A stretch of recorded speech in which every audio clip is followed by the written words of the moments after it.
एक साधारण मनुष्य के जीवन में भय एक ऐसी चीज है जो उसका ताउम्र पीछा नहीं छोड़ती।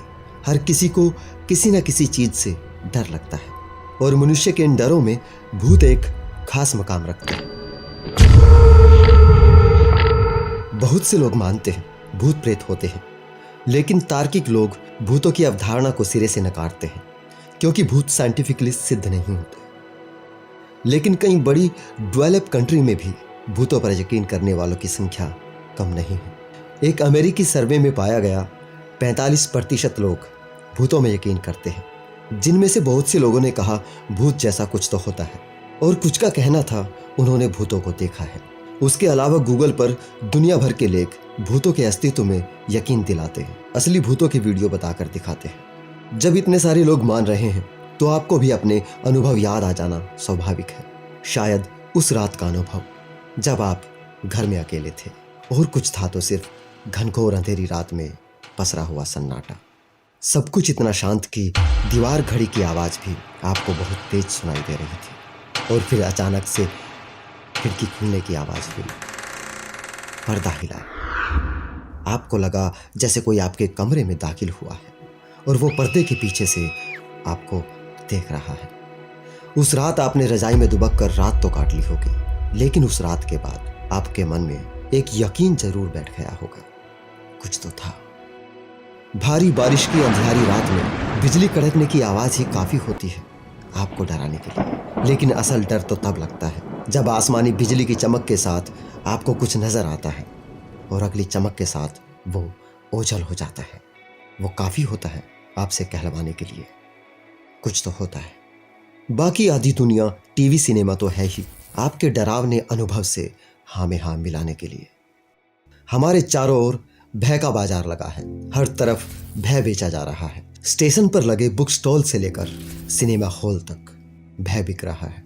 और बात करें भारत की तो यहाँ तो आपको हर चीज का ओवरडोज ही मिलेगा। यहाँ आपको भय खरीदना भी नहीं पड़ता, कुछ तो अपने मजे के लिए ही मुफ्त में बांटते हैं। यहाँ आपको हर मोहल्ले में एक से एक भूत कथावाचक मिल जाते हैं जो बड़ी ही कलाकारी के साथ भूतों के किस्से सुनाते हैं। कहते हैं भारत में हर कोस पर भाषा बदलती है, लेकिन भूत के प्रकार तो उस हर एक व्यक्ति के साथ बदल जाते हैं जिससे भी आप भूत का कोई किस्सा सुनते हैं। इसलिए भूतों की सबसे ज्यादा वैरायटी भी भारत में ही मिलती है।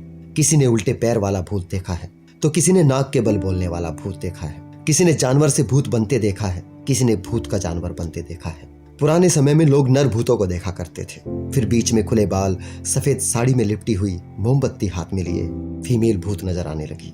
वर्तमान में बच्चों के भूत दिखाई देने लगे हैं। बहरहाल आज मैं यहाँ फिल्मी भूतों या किस्से कहानियों वाले भूत की बात नहीं करूंगा।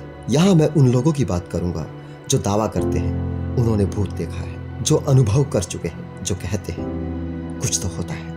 आइए आज जानते हैं क्या वास्तव में जो भी उस डरावने पल में हमें डराता है, क्या वो भूत होता है।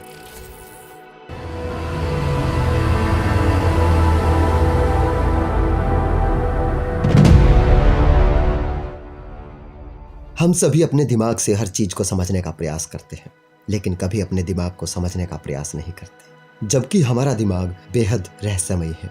हमारे दिमाग की बहुत सी खूबियां हैं और बहुत सी खूबियों में से एक का नाम है कल्पनाशीलता, जो हमें एक बेहतरीन लेखक, कहानीकार, चित्रकार, फिल्म मेकर या आविष्कारक कुछ भी बना सकती है। इस गुण को आप मामूली ना समझे, ये वही गुण है जिसकी वजह से मनुष्य इस धरती पर राज कर रहा है। और जिनकी कल्पनाशीलता औरों से बेहतर है वो मनुष्यों पर सदियों तक राज करते रहे। इसी कल्पना की बदौलत ही मनुष्य ने समाज की रचना की और अच्छे बुरे के लिए नाम, नियम और स्थान निर्धारित किए, जिनके बारे में हमें बचपन से समझाना शुरू कर दिया जाता है। हमारे माता पिता और समाज हमें समझाता रहता है कि ये जगह अच्छी है, ये जगह बुरी है। जैसे कि हम मानते हैं कि मंदिर, मस्जिद, चर्च एक अच्छी और पवित्र जगह है, और वैसे ही हम मानते हैं कि कब्रिस्तान, शमशान, खंडहर भूतिया जगह है। फिर जब इन्हीं जानकारियों के साथ किसी खंडहर, कब्रिस्तान या शमशान के पास से निकलना पड़े तो उस जगह की पहचान हमारे दिमाग में भूतिया जगह के रूप में पहले से ही स्थापित है। तो ऐसे में हमारा दिमाग किसी न किसी भूत यानी बुरे अनुभव के लिए हमें तैयार रखता है। अब आगे का काम वहाँ का माहौल और हमारी इंद्रियों की कुछ खामियां करती है। अंधेरे में हमारी आंखें ठीक से देख नहीं पाती, तो ऐसे में उस जगह पर देखी गई धुंधली या अधूरी जानकारी ही हमारे दिमाग तक पहुंच पाती है। लेकिन हमारा दिमाग जो एक बेमिसाल सुपर कंप्यूटर है, उसकी एक खास खूबी यह है, ये दुनिया के हर VFX सॉफ्टवेयर से बहुत तेज ऑटोमेटिक इमेज और विजुअल एडिटर भी है। हमारा दिमाग हमारी आंखों से ली गई उस अधूरी धुंधली तस्वीर यानी उसकी खाली जगहों को भरने में हमारी स्मृतियों यानी हमारी यादों से मदद लेता है। और हमारी यादों में ऐसी जगह पर भूत प्रेत होने की जानकारियां पहले से मौजूद होती है। तब हमारा दिमाग हमें वो दिखाता है जिसे अब तक हमने सिर्फ किस्से कहानियों में सुना था, और वो वहां रात के अंधेरे में नजर आई किसी पेड़ की हल्की सी छाया या किसी जानवर को भी एक भयानक भूत में बदल देता है।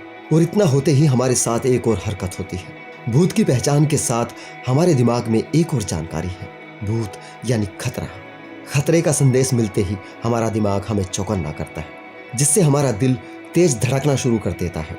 हमें घबराहट शुरू होती है और हमारी घबराहट को बढ़ाने में एक और चीज काम करती है। ऐसी किसी जगह पर सीलन की वजह से जमी फफूंद से निकलती कार्बन मोनोऑक्साइड और कई गैसेस जो हमारी सांस के जरिए हमारे दिमाग तक पहुंचकर हमारी घबराहट को बढ़ा देती है।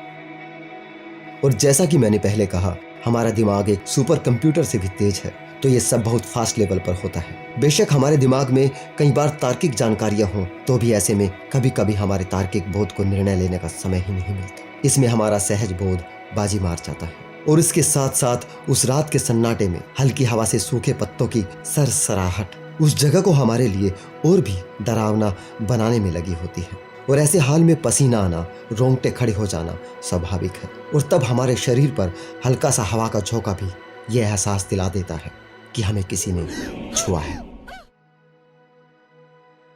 और इसके साथ साथ अगर उस जगह पर 18 हर्ट्ज की साउंड वेव्स, जिन्हें इंफ्रारेड वेव्स कहते हैं, अगर कहीं से वो भी आ रही हैं, तो मामला और भी गंभीर हो जाता है, क्योंकि हमारे पास 20 हर्ट्ज से नीचे की फ्रीक्वेंसी सुनने की क्षमता नहीं होती। इस तरह की वेव्स सिर्फ हमारे शरीर के साथ, और 18 हर्ट्ज की इंफ्रारेड वेव्स हमारी आंखों से इंटरेक्ट कर किसी भी तरह की परछाई का आभास हमें करा देती है। लेकिन कुछ जानवर जैसे कुत्ता, बिल्ली, चमगादड़ आदि ने सुन सकते हैं। और उसी वक्त कोई जानवर जैसे कुत्ता या बिल्ली इन फ्रिक्वेंसीज पर अगर प्रतिक्रिया देता है, तो ये सब देखकर हमें लगता है ऐसा कुछ तो है जो हमें दिखाई नहीं दे रहा, लेकिन जानवरों को दिखाई दे रहा है। इसका मतलब हो ना हो कोई भूत है।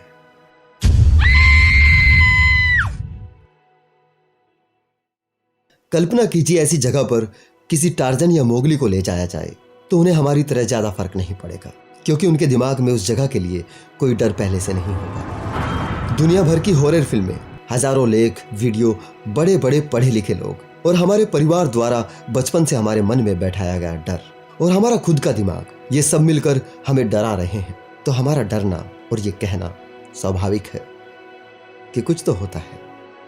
लेकिन जब आप अपने डर का सामना करते हैं और उसके पीछे की वजह जानना चाहते हैं, तब हम देखते हैं उस रात हमने खिड़की लॉक ही नहीं की थी, जिसे बाहर से आती हवा ने खोल दिया था।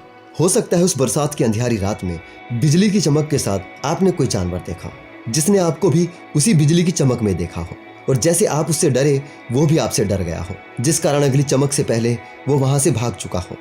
और इत्तेफाक से अगर उस जानवर के तुरंत बाद वहां कोई इंसान आ जाता, तो आप एक जानवर से भूत बनते हुए भी देखते। ये कुछ बातें हैं जो मैं आपसे अपने अनुभव के आधार पर कह रहा हूँ, इसलिए ये मेरी छोटी सी कोशिश थी मेरे उन दोस्तों से जिन्होंने मेरे पिछले वीडियो के कमेंट में कहा था कि कुछ तो होता है। दोस्तों, इंसान ने ही अपनी कल्पना के आधार पर देवी देवताओं और भूत प्रेतों को जन्म दिया है। इंसानों ने ही उनके आने जाने का समय और उनके रहने का स्थान तय किया है। समय के साथ इन्हीं कल्पनाओं ने इंसानी दिमाग पर डेरा डालना शुरू कर दिया, और आज इंसान अपने ही दिमाग की उपज से भयभीत होता रहता है। किसी भी भय की भयानकता उसके दोहराव और अधिकता के साथ कमजोर पड़ने लगती है। इसलिए हमारे किस्से कहानियों में भूतों के प्रकार, उनकी भयानकता में लगातार बढ़ोतरी होती है। हम एक तरह के भूत से बार बार नहीं डर सकते। इसलिए आज टीवी पर कुछ पुराने टाइप के भूत बच्चों को हंसाने के काम आते हैं। इसलिए ही डर की दुनिया में ज़ोंबीज और नई तरह के डरों की एंट्री होती है। आप इस बारे में क्या सोचते हैं? आपके खुद के अनुभव क्या कहते हैं? मुझे कमेंट में जरूर बताएं। चलते चलते इतना ही कहूंगा दोस्तों, अगर आप अपने डर पर विजय पाना चाहते हैं तो उसका सामना कीजिए। भूत के भय का पूरा मनोविज्ञान सिर्फ इसी एक वाक्य पर आधारित है।